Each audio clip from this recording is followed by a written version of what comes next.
Hi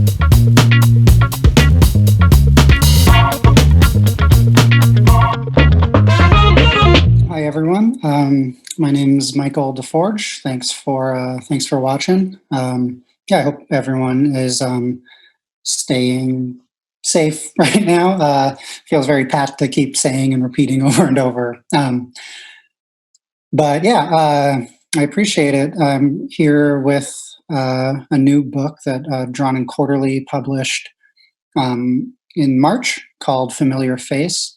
It's a science fiction love story about a woman who has a job working for a complaints department in a world where a lot of aspects of her life are uh, just sort of left to the whims of algorithms that are constantly updating and redesigning her body, her neighborhood, her job.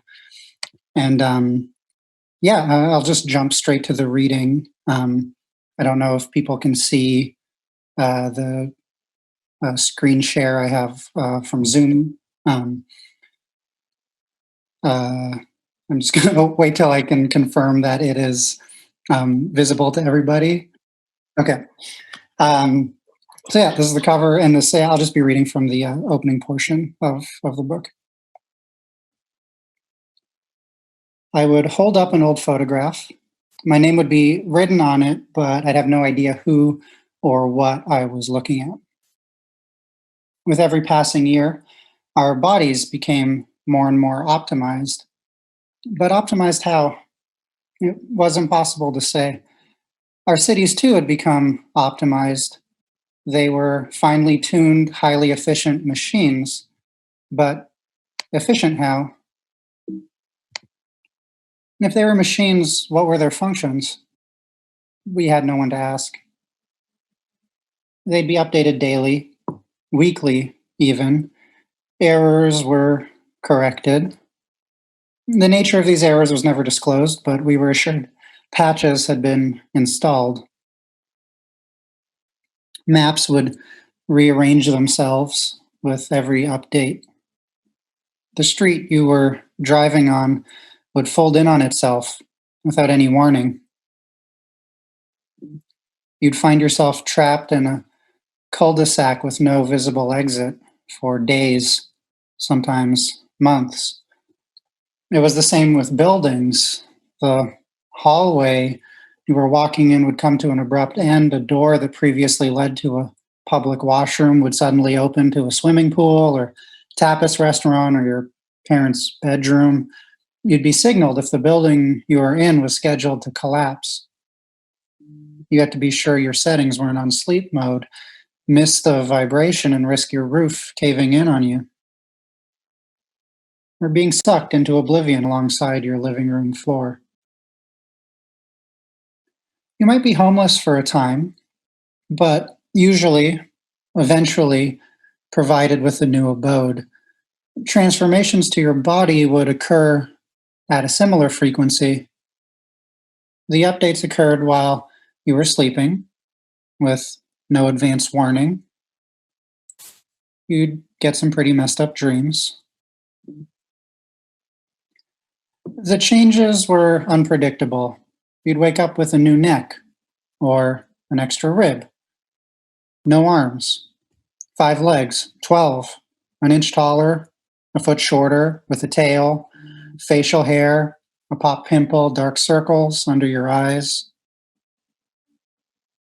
Each update was allegedly an improvement. Still, it was disorienting. You'd step out of bed and immediately fall on your face. This is why most apartments are covered with cushions. Figuring out your new body was supposed to be intuitive.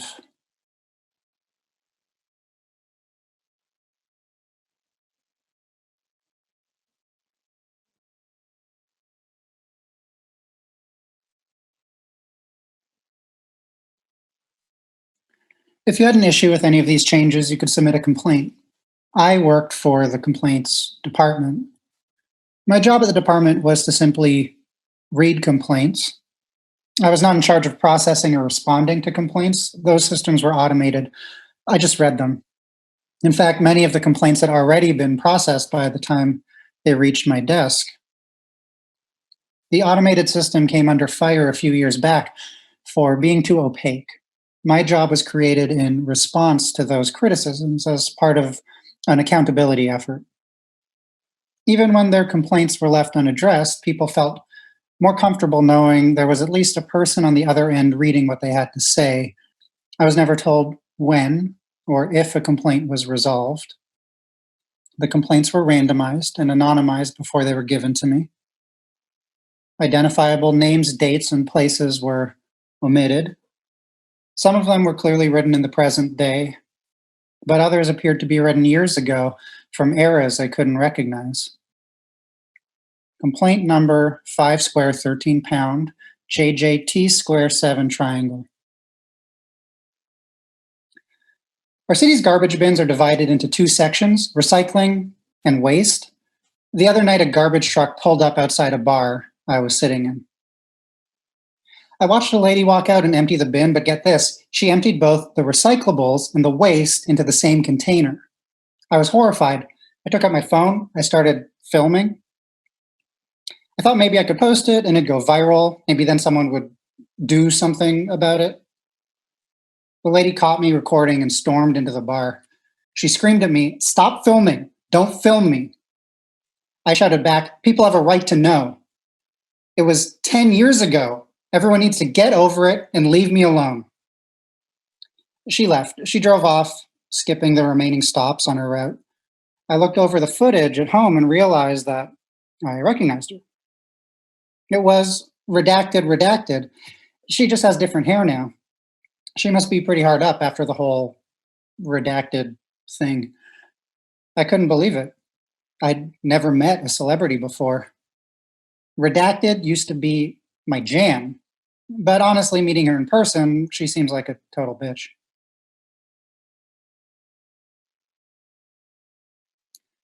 Some days it was difficult to not come home with the impression that the world was populated with whiny crybabies.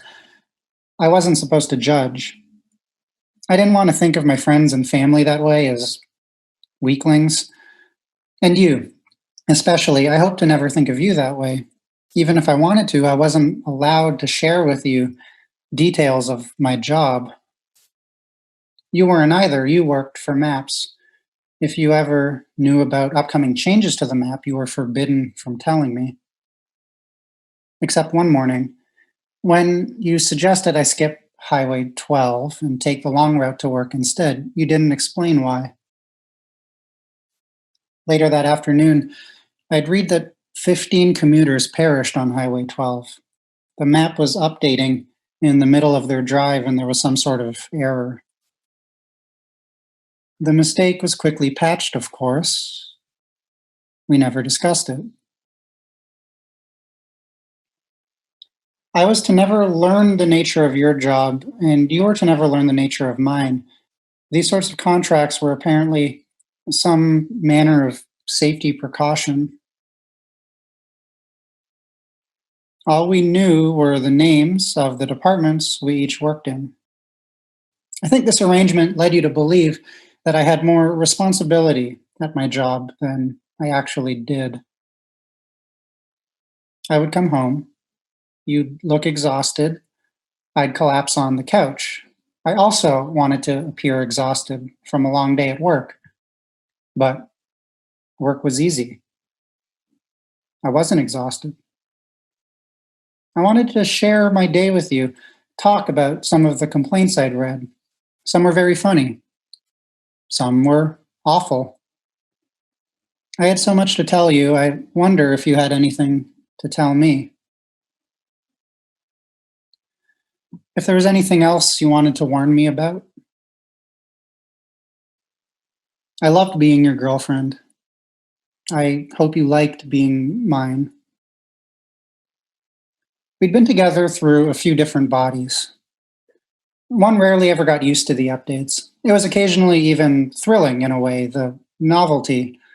You'd think it'd have made sex more interesting, but constantly having to relearn each other was mostly just tedious. The unending stream of fixes, upgrades, refinements, additions, and subtractions to our lives. I'd catch you fixing yourself lunch in the corner of my eye and be startled by your new height. I'd run my fingers across your hair and notice its part an inch to the left of where it was before. We stopped going to my favorite restaurant because of some new allergy I'd developed. I found a very old album marked Long Weekend. The photos might have been of the two of us, or maybe just one of us with one of our exes. Maybe they were both strangers. They were clearly very happy.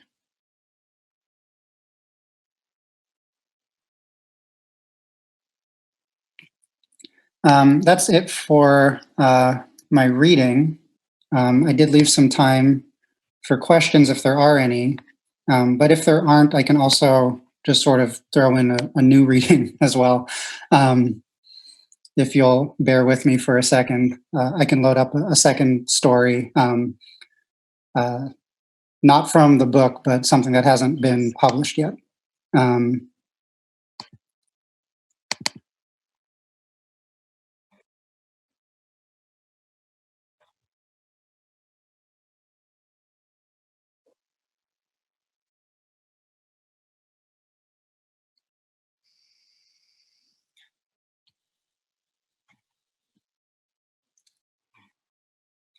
Yeah, I have a lot of different influences like that extend past just comics, but the cartoonists that meant the most to me coming up, a lot of them were drawing in more, I guess, expressive ways, or didn't come through like traditional schools of cartooning. Mark Bell was a big influence on me. I first came across his comics in Exclaim magazine, which was like a month. It's like a monthly paper that used to run free comics. A lot of the early High Water Books artists, back when that was still a publisher, were very influential to me. Like Matt Brinkman, Brian Chippendale. But yeah, a lot of my influences come from the music world as well. I cut my teeth doing gig posters growing up. In Ottawa, there weren't. In Ottawa, there wasn't a lot to do, so I went to a lot of like punk shows and noise shows. And Sari Pop, which was a printmaking duo from Montreal, because Ottawa was so close, a lot of their silkscreen posters would show up on Ottawa streets, and they were like a really tremendous influence on me. And when I was in grade 9 or 10, I even sent them an email saying like, I haven't seen work like this ever in my life, and this is so vibrant and expressive and so different. And I basically just asked them like this very nerdy, like, what else could I be into? Like, what would you recommend I like? What should my taste be as like a young kid who didn't know anything? And they very generously wrote me back a very detailed list of artists, including some of the artists in High Water, but like also Julie Doucet, Linda Berry, a lot of Cuban poster artists like Rene Medeiros, Eduardo Munoz Box, cartoonists like Saul Steinberg. So them just giving me that list, that was sort of like my jumping off point for a lot of different pieces of art.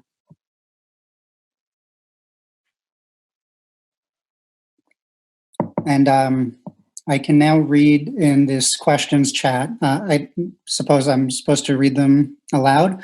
Are there any other authors who inspired this book in particular? Yeah, for this book, I've been, both for this book and a current project I'm working on, which is a daily comic on Instagram called Birds of Maine.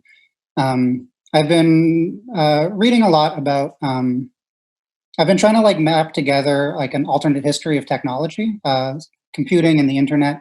I think both computing and the internet specifically are like very good examples of pieces of technology that should feel very liberating and democratizing, but because of the nature of capitalism, they've turned out just really horrible. I don't think anyone could not feel disappointed by what the promise of something like the internet was and what the end results are. So I've been interested in, Familiar Faces prompted me wanting to write a dystopia about this sort of thing. But at the same time, I'm also trying to map like an alternate timeline of like what technology could look like if it wasn't so horrible, what the internet could look like if it wasn't so horrible. And I think working on like the dystopian on one hand and the utopian on the other has been uh, helpful to have both. So some of the reading that's informed it. A few years ago, Adam Greenfield wrote a book I liked a lot called Radical Technologies. That was about the different ideologies embedded in different pieces of technology, things like 3D printing, um, or augmented reality, and not treating them as neutral things, but things that, yeah, in and of themselves, like it's not something that could be used for good or could be used for evil, which tends to be the dominant narrative about technology, but it's something that has ideologies embedded in and of itself. And another writer who influenced my thinking on that is Sherry Turkle. She edited a book called, I think it's called The Secret History of Objects or The History of Objects or something. But Sherry Turkle's editing and writing has also informed some of my thoughts on this as well. Um, in particular, one of the things I was thinking about, both for Familiar Face and for my daily comic, Birds of Maine, which is about like utopian bird technology, was the failed socialist project of CyberSign. It was a sort of a socialist proto-internet that Chile was developing that was sadly had to stop after Pinochet and the CIA made sure that the socialist dream there died. And unfortunately, this very wonderful kind of rudimentary version of the internet that was built with a more egalitarian socialist framework never really got to develop and flourish the way it should have. So I'm also that's also been something I've been thinking about when writing about this. I see another question is what helped you decide on the color scheme of Familiar Face? For coloring, I like limiting myself to. I obviously have a preference for sort of very loud palettes, sometimes very neon palettes, or very just generally abrasive and loud palettes. I think a lot of that comes from my background in gig posters. That was the easiest way to catch someone's eye, and also what I had to work with in terms of colors I could afford. I only had so much money to spend on ink when I was silk screening my own posters, so I went for these sort of like loud, bold colors. And actually, silk screening posters, I think, taught me a pretty fundamental. It taught me some very fundamental lessons about color theory, because I think if you only learn about color theory, like using something like Photoshop, where you have the entire range of the entire spectrum of colors at your fingertips, you won't really get a good sense of what works and what doesn't, like design-wise and palette-wise. But silk screening, you're really forced to work with like 3 or 4 colors and mix them or use them the best way you can and the most effective way you can. And having that limit on yourself really teaches you a lot about color theory. So yeah, for most of my projects, I do try to pick like a key, pick my palette and just like stick to it and try to do as many variations as I can within those limits. I see a question from David. What goes into the decision of how many colors to use with each new story? Yeah, I think, like I said, I do try to limit myself in that way. Another one from Kaya. The narrator is so calm even as she discusses devastating realities. How do you think this contributes to the message of the book? I feel like my default kind of writing style is from that sort of detached point of view. Some of my writing influences have been things like nature documentaries that like do have a very detached point of view. I think my default is to write that way. But the other reason too is that when I initially plotted out this story, I did intend it to be to track a more engaged protagonist. Like she would be more. She would have in my initial draft of this story or whatever idea I had. Um, I intended her to have a lot more agency, and as I was writing it, I realized that wasn't really the story I was writing. I was writing about someone who was experiencing alienation and disconnect from her surroundings. And even though eventually in the book there is a revolutionary movement that she sort of gets whiff of, and other and sort of protests and organizing going on. And I, even though I think it would have been more cathartic, and in my initial idea was like she was going to join this revolutionary cell and become like a terrorist for a freer world and all these things. And it would have, yeah, been probably a more cathartic story to read, but that didn't really feel honest to the type of story I was writing, which was about someone um, who was passive just because the system has crushed her and undermined her feelings of agency in these very specific ways. Um, yeah, I think that's it as far as questions go. But I appreciate everyone showing up, and yeah, I realize it's always very awkward to do these things on Zoom, but all the workers at the festival made this go very smoothly. So yeah, thank you very much. You can order this book through Drawn and Quarterly.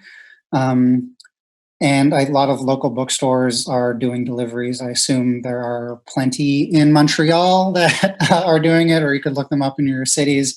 Yeah, thank you very much for having me. Goodbye.